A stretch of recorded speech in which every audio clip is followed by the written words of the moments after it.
Canada से आ रही है बड़ी खबर दोस्तों, क्योंकि वहां की लिबरल पार्टी जो है चुनाव जीत गई है। आपकी स्क्रीन पर यह है कनाडा के प्रधानमंत्री मार्क कार्नी। सोचकर भी अजीब लगता है दोस्तों, मगर डोनाल्ड ट्रंप ने कनाडा की लिबरल पार्टी को एक बार फिर जिता दिया है। सोच के भी अजीब लगता है दोस्तों, 3 महीने पहले लिबरल पार्टी एंटी इनकम्बेंसी लहर का सामना कर रही थी। जी हां, लोग उनसे नाराज थे, मगर फिर डोनाल्ड ट्रंप सत्ता में आते हैं, कनाडा की तौहीन करते हैं, कनाडा से यह भी कहते हैं कि हम तुम्हें अपना 51वां राज्य बना देंगे।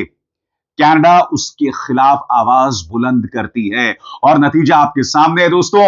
मार्क कार्नी चुनाव जीत गए हैं। आप सब जानते हैं कि इससे पहले लिबरल पार्टी के प्रमुख पूर्व प्रधानमंत्री जस्टिन ट्रूडो थे, और आप यह भी जानते हैं दोस्तों कि जस्टिन ट्रूडो को अपने पद से इस्तीफा देना पड़ा था क्योंकि उनकी लोकप्रियता लगातार घट रही थी।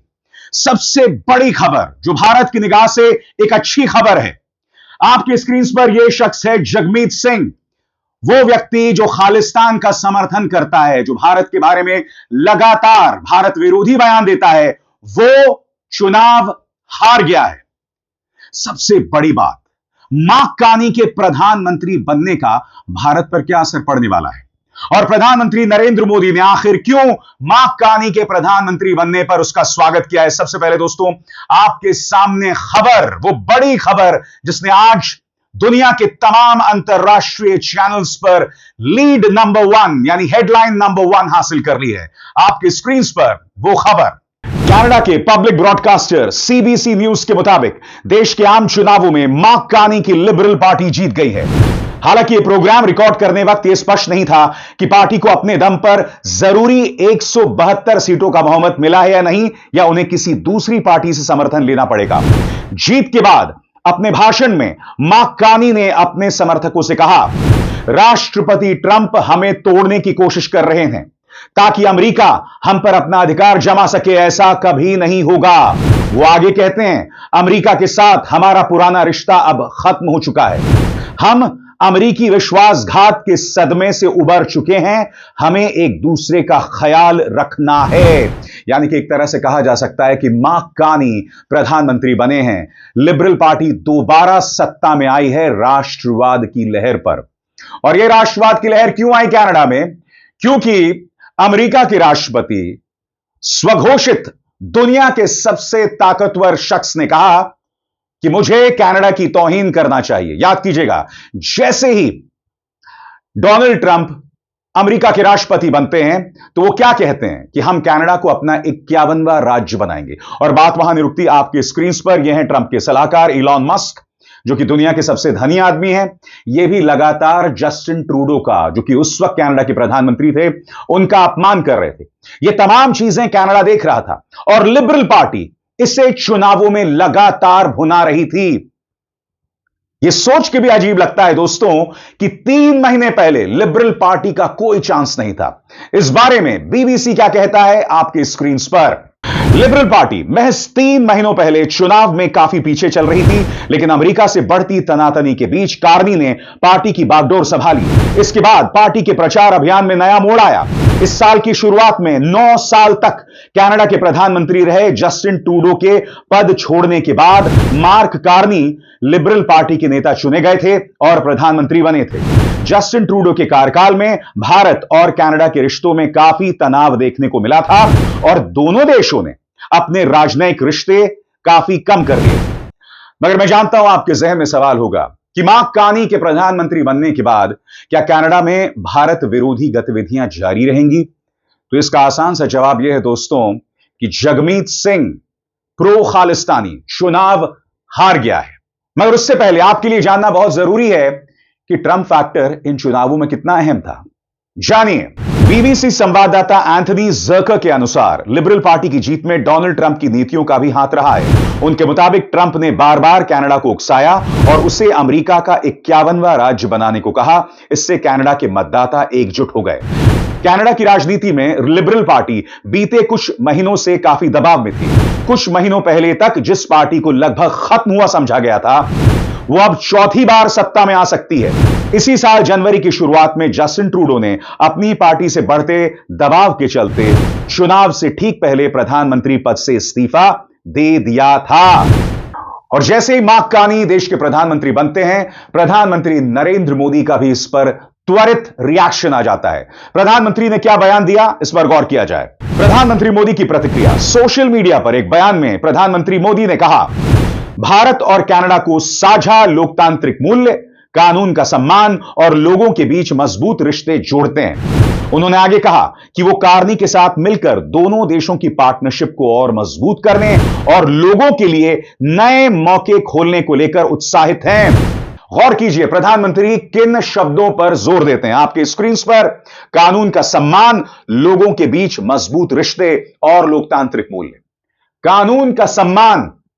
हमें यह नहीं भूलना चाहिए दोस्तों, भारत और कनाडा में तनाव पैदा हो गया था जब भारत पर यह आरोप लगा था कि वो उन लोगों को मौत के घाट उतार रहा है जो खालिस्तानी हैं, और इसको लेकर कनाडा ने दावा किया था कि उसके पास पुख्ता सबूत हैं।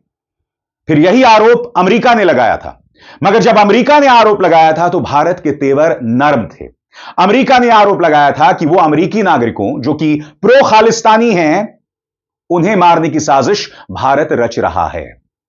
इसके चलते कनाडा के साथ तनाव लगातार बढ़ गए थे। मगर आपके जहन में सवाल होगा कि अब जबकि मार्क कार्नी प्रधानमंत्री चुने गए हैं दोबारा, तो इसका भारत और कनाडा के संबंधों पर क्या असर पड़ेगा। मैं आपको बतला दूं दोस्तों, इन दोनों चेहरों पर गौर कीजिए, मार्क कार्नी और जस्टिन ट्रूडो। दोनों में जमीन आसमान का फर्क है भारत के साथ रिश्तों की अगर बात करें तो। जस्टिन ट्रूडो जो हैं वो बार बार वहां के कट्टरपंथी तबके का समर्थन कर रहे थे, मगर मार्क कार्नी उनसे थोड़े से जुदा हैं। हालांकि वो भी ये कहते हैं कि अगर भारत और कनाडा के रिश्ते खराब हुए हैं तो इसमें जिम्मेदारी भारत की है, और ये भारत के लिए चिंताजनक बात है। उन्होंने भारत के संदर्भ में क्या कहा, इस पर गौर किया जाए दोस्तों। भारत के साथ रिश्ते तनाव हमारी वजह से नहीं। चुनाव प्रचार अभियान समाप्त होने के पहले शनिवार को एक चुनावी रैली के दौरान कनाडा के एक चैनल वाई मीडिया के सवाल के जवाब में कार्नी का कहना था, यह तो साफ है कि रिश्तों में तनाव है, लेकिन यह हमारी वजह से नहीं है। एक दूसरे के प्रति सम्मान के साथ और इसे फिर से बनाने का आगे का रास्ता है। भारत और कनाडा का रिश्ता कई स्तरों पर बहुत महत्वपूर्ण है, निजी संबंधों, आर्थिक और रणनीतिक मोर्चे पर भी। बहुत से कनाडाई हैं जिनके भारत के साथ निजी संबंध हैं। मैं अपने अनुभव से कहता हूं कि इस समय विश्व अर्थव्यवस्था जिस तरह हिली हुई है और नया आकार ले रही है, ऐसे में भारत और कनाडा जैसे देश बहुत बड़ी भूमिका निभा सकते हैं। और आगे बढ़ने से पहले एक जरूरी संदेश। मेरे कार्यक्रमों के लिए आप नोटिफिकेशन का इंतजार मत कीजिए, मेरे चैनल में जाइए और खुद जाकर कार्यक्रम देखिए और रहिए अपडेटेड। और हां, ज्वाइन कीजिए मेरा चैनल। देखिए यह जरूरी संदेश। स्वतंत्र और आजाद पत्रकारिता का समर्थन कीजिए, सच में मेरा साथी बनिए। बहुत आसान है दोस्तों, इस ज्वाइन बटन को दबाइए और आपके सामने आएंगे ये 3 विकल्प, इनमें से एक चुनिए और सच के इस सफर में मेरा साथी बनिए। दोस्तों, हमें नहीं भूलना चाहिए कि डोनाल्ड ट्रंप के टैरिफ ने पूरी दुनिया को मुश्किल में डाल दिया है, और यहां मार्क कार्नी एक बहुत अहम संदेश दे रहे हैं। वो कह रहे हैं कि भारत और कनाडा के लिए आगे का रास्ता कहीं ना कहीं डोनाल्ड ट्रंप के टैरिफ हैं। वो भारत को यह संदेश दे रहे हैं कि बहुत जरूरी हो जाता है कि ऐसे दौर में जहां डोनाल्ड ट्रंप अपनी अंधी सोच के चलते दुनिया भर पर टैरिफ लगा रहे हैं, जरूरी है कि भारत और कनाडा साथ आएं। और हम ये नहीं भूल सकते दोस्तों कि हमारे पंजाब से, गुजरात से, खासतौर से पंजाब से बड़ी तादाद में अरसे से लोग वहां बसे हुए हैं और वो वापस पंजाब भी आते रहे हैं अपने रिश्तेदारों से मिलने। लिहाजा कनाडा को नजरअंदाज नहीं किया जा सकता। मगर जैसा मैंने अक्सर कहा है, 2 देशों के बीच जो रिश्ता होता है ना, वो बराबरी का होता है, सम्मान का होता है। अगर आप कनाडा की जमीन को भारत विरोधी गतिविधियों के इस्तेमाल की इजाजत देंगे तो स्पष्ट हो जाता है कि आप जिम्मेदार नहीं हैं, आप सीरियस नहीं हैं रिश्तों को बेहतर बनाने को लेकर। मगर यकीनन यह कनाडा के इतिहास में एक नया अध्याय है। कहने को लिबरल पार्टी एक बार फिर सत्ता में आ गई है, मगर एक तरह से कहा जा सकता है कि जो विकल्प होता वो वहां की राइटिस्ट पार्टी होती, यानी कि एक तरह से कहा जा सकता है कि अगर लिबरल पार्टी वहां की कांग्रेस है तो वहां की जो राइटिस्ट पार्टी है वो बीजेपी है। तो सरल शब्दों में कहा जाए, कनाडा की कांग्रेस जीत गई है और कनाडा की बीजेपी एक बार फिर हार गई है। अभिसार शर्मा को दीजिए इजाजत। नमस्कार।